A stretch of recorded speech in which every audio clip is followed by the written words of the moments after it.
Hello, everyone. My name is AJEESH. I'm a first year journalism student and part of The Voices. We are a young news website run by budding journalists from the School of Journalism and New Media Studies. The Voices is an effort to redefine distance and present it as an enabler which galvanizes imagination, nurtures creativity, and cherishes dialogue. We are working on a project which traces the evolution and diversification in the portrayal of LGBTQIA plus characters in Indian cinema. This interview is part of the project. Today we have Mujeer Pasha with us. Mujeer is a writer, director, and editor who predominantly works in creating digital content that always question the basic blueprint of life. He had conceptualized and directed the music videos Pranayam, A Mohabbat Tere Anjam Pe. He had also written, performed, and directed the monologue Freed in 2018. Apart from this, he had written, edited, and directed short films such as Project Indian Bride, Amar Prem, and Mut Mut Ke Na Dekh. Mujir, welcome to the interaction. Can you please take us through your work? Like, apart from being a filmmaker, what does your work entail to? Thanks, Ajeesh.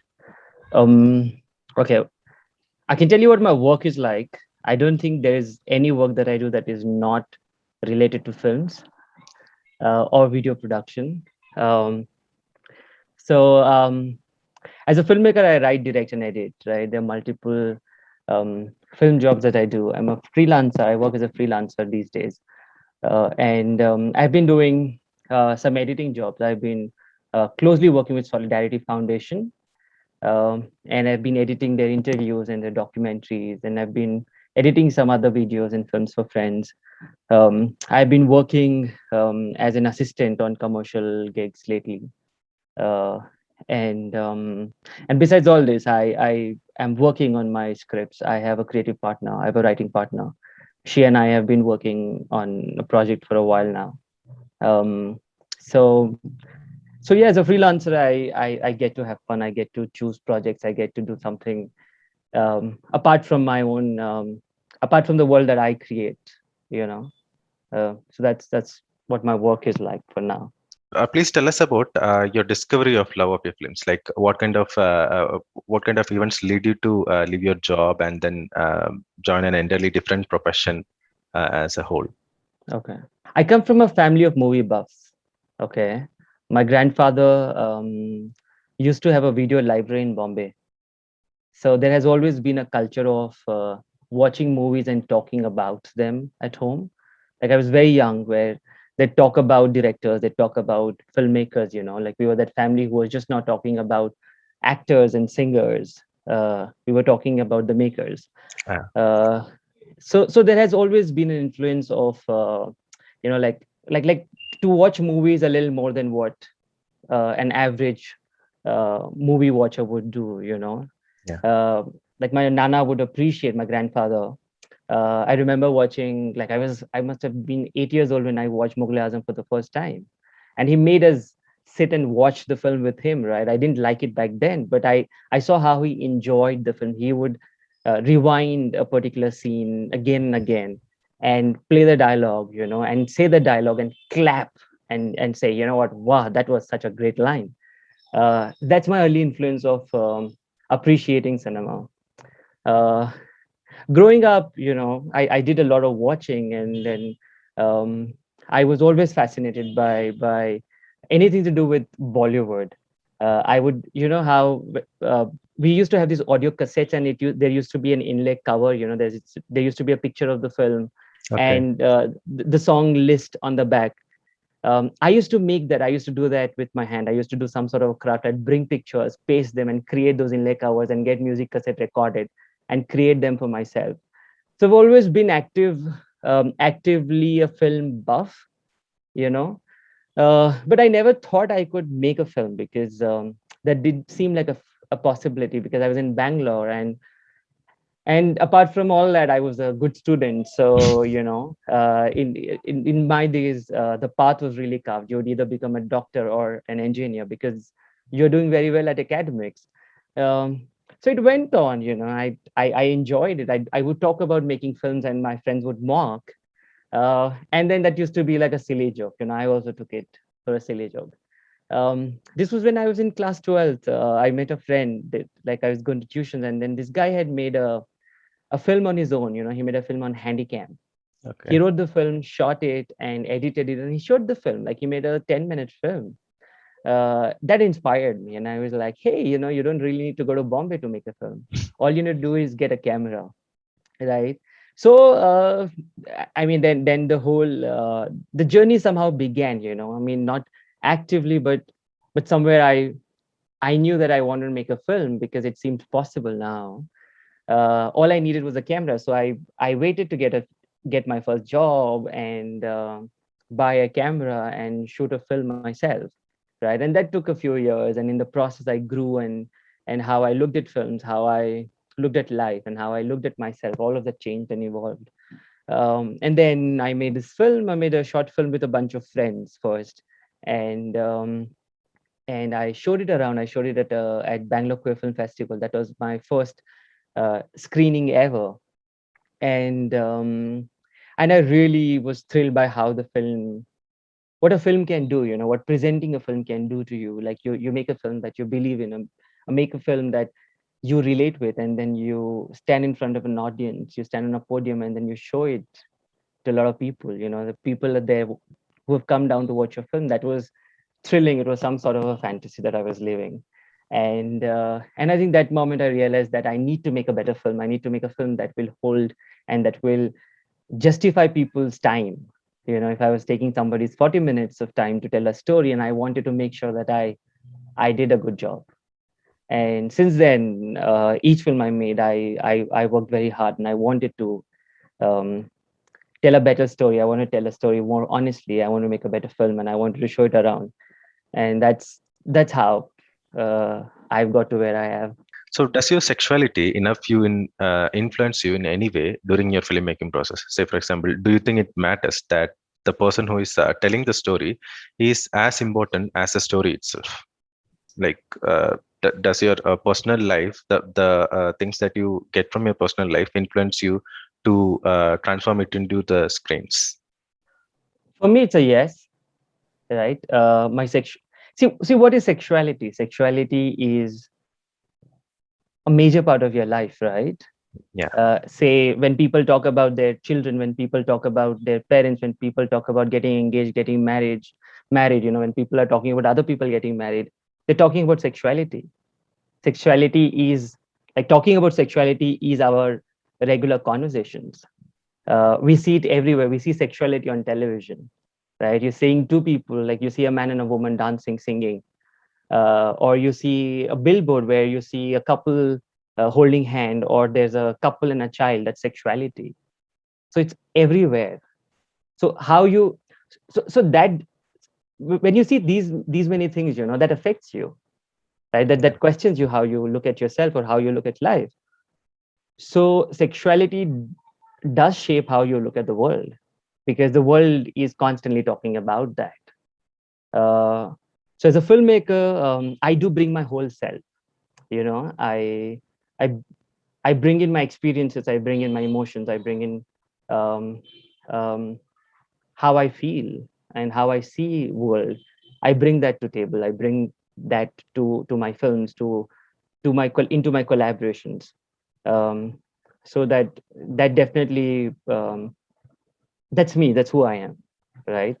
My sexuality or who I am, how I see the world, my queerness, let's say, irrespective of my sexuality, the way I look at the world shapes my stories. My outlook does that.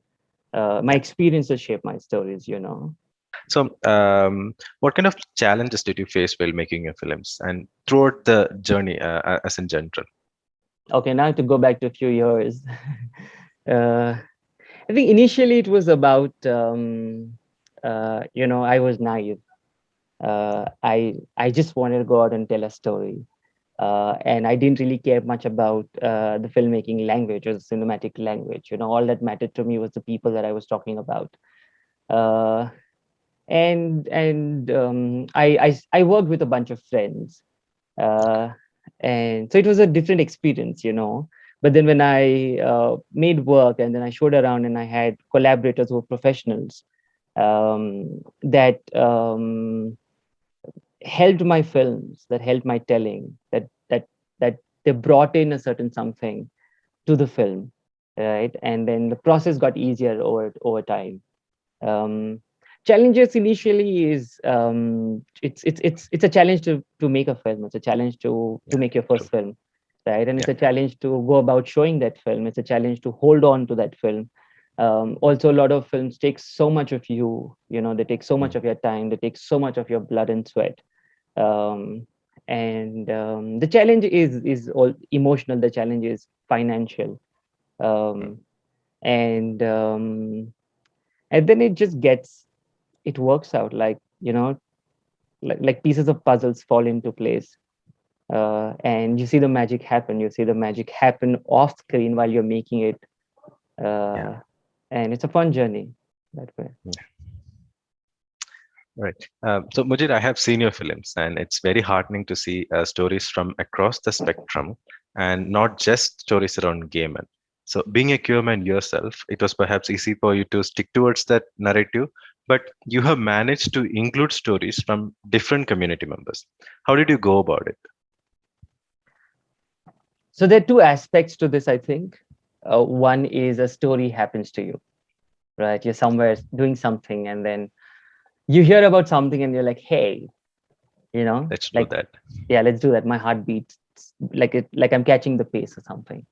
The second thing is, you go into spaces, and then you're curious, and then you're excited about these spaces, and you want to know more, and then you look for stories there. Mm, For me, I think it's a mix of both. When I started, so I look back at, like, after this question, right? I'm like, now that I'm thinking, I'm looking back at how I've gone about all the films I've made. It's always been a place of exploration. Like each film I've made, I've gone about asking people so many questions, trying to understand how do they go about their lives given in the universe of my story. If it was about a marriage, then I'd talk to a lot of people who are married, or I talk to a lot of people who are transgender. I talk to a lot of people who were pregnant. uh, and so I've always come from a place of curiosity. I've always wanted to know and understand. With the LGBT spectrum, I find myself holding a certain privilege because of my cis man gender. yeah, I am at a certain advantage, I feel, yeah, compared to the rest of the members of the community. members. Mm, And now that I have some access to these spaces, uh, I um, I wanted to tell these stories. I want to tell stories because not everybody is telling them. I mean, we hear yeah, very few of them, and a lot of stories that we hear are so tragic. And in reality, our stories are not them. When you talk to trans people or you talk to intersex people, the stories are fun. yeah, And the idea is, now that I have access to them, I have access to their stories, and I have permission to make them. I would go about telling the stories to the world, because I think a lot of people don't have access to these stories. Even if, from the hetero world, if even if they wanted to hear these out, where would you go? yeah. You know. So yeah, it's been fun. I take some of it as responsibility, and Mm, rest of it is just me having fun, wanting to understand new spaces, wanting to learn and pass on that information to other people. okay. So, Mujit, do your work does your work revolve around some major theme of sorts? Like, what stories do your film always try to convey? Like, as a creator, what are your expectations that from audience when they are seeing your film? What do you like to what do you like for them to take away from it? Okay, so there are two parts to this question, right? Yeah, uh, the uh, major theme and the audience takeaway. okay, so I think through my films, I question the mainstream, Mm, right? There's a certain way of living life that we have been taught, and it's in all our popular narrative, in movies, in books, in television, on billboards, everywhere. They just talk about how you grow up, and then you get a job, and then you prepare to get married. You get married, and then have your soulmate with you, and then you make babies, and then send them to school, and then buy a house, a car, and then a bigger house, a bigger car, and then you get them married, and then you retire, and then you die. That's the narrative.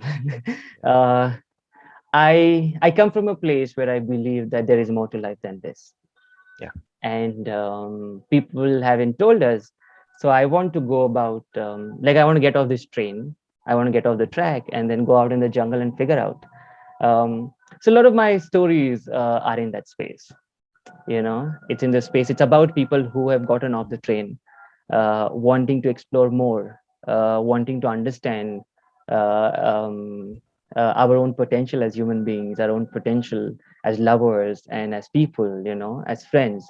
I tell urban stories. I tell stories about privileged people, and how we go about breaking the rules of the mainstream world, or questioning the rules of love and relationship, and what is a family, like constantly restructuring our relationships. Um, so I bring in a queer feminist perspective. I speak about men who are like me, and like, as men we have access to a lot of doors, and a lot of men hoard those doors. We keep people at the gate so that we can have it all. I come from a place where, if I have an access to a door, I'd want to open and let people in, and that's what I do through my stories, and that's what the men that I write are doing. They are opening doors and passing the mic. okay. Uh, so, for a country like India, sexuality and gender identifications are still topics that are considered to be taboo. So, how do you like your films to overcome that, to make changes to that aspect of our country? Like, Well, all I can do is, I've thought about this. I've thought about, like, when I was younger, I thought I'm going to bring in a change. I'm going to change how everybody's going to look at the world and things like that. And as I'm growing older, I'm realizing how it's a movement. It's a long yeah, process, and there have been people before us who have led us the way. And mm, what we are doing today is we do some things, and then we lead way for the ones who are coming after us. yeah, So it's a larger narrative, that spans across time and space. yeah, So I'd like to be a part of this movement. I'd like people to watch my films, and so what films do, films introduce you to a tribe. Films introduce you to a clan. There are a mm, bunch of people that we don't know about, and then films or stories bring you to them. yeah, We hear about somebody living far away in Africa, and mm, then we find them or their story relevant to us. That's what yeah, stories do. That's what films do. Films have an upper hand because, unlike books, films do most of the job for you. yeah, yeah. They don't like, while there's a lot of invitation for you to imagine and work with, but then Mm. films are giving It it to just you. makes your job easy. Yeah, they make your job easy.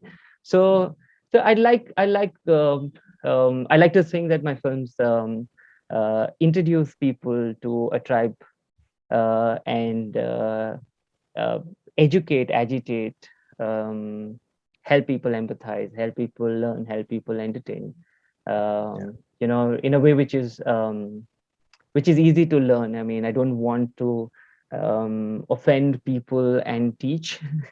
Mm. I mean, Yeah. that's what There's happens. You end up offending a lot of people, and then I don't want to do yeah, that. I'm like, hey, I'm also learning.